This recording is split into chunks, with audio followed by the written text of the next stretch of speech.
The Congress-led UDF government in Keralam on June 15th launched the Priyadarshini scheme providing free travel for women and transgender persons on ordinary Kerala State Road Transport Corporation bus services.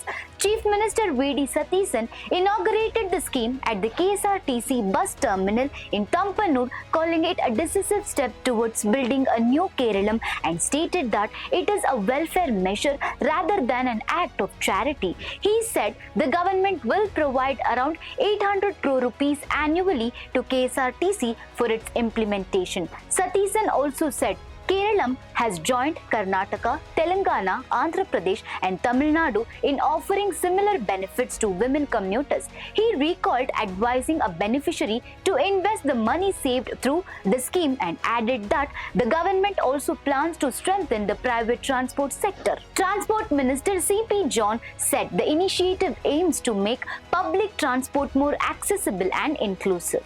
Following the launch, the Chief Minister and his cabinet colleagues travelled by KSRTC bus from Thampanoor to the Secretariat along with women passengers.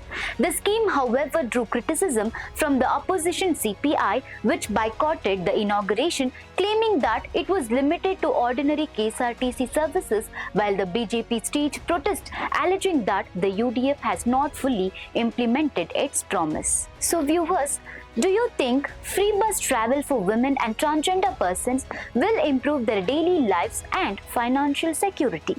Let us know in the comment section for more such updates. Stay tuned to Daily Salar Digital.